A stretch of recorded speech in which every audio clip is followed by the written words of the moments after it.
এগুলো হচ্ছে পাঙ্গাস মাছের ডিম, পাঙ্গাস মাছের ডিম। আর এটা হচ্ছে পাঙ্গাস মাছের তেল।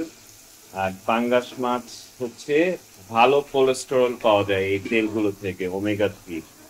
তো আর মাছটা তাজা মাছ পেয়েছিলাম, সেই জন্য আরো স্বাদ হবে আজকে। এই হচ্ছে ছাদের গাছের টমেটো, একদম ফ্রেশ টমেটো, কোনো ফরমালিন নাই।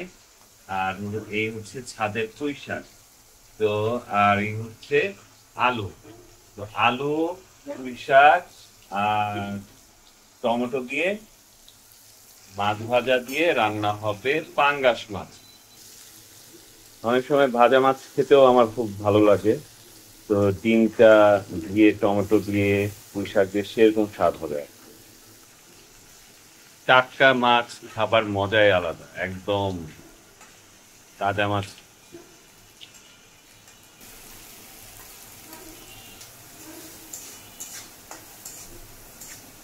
একদম গাছ পাকা টমেটো, এই জন্য কালারটাই অন্যরকম আসতেছে টমেটো। এটাই মজা টমেটো, এই গাছ টমেটো। এবার আমি ছাদে ভরপুর গাছ লাগাবো।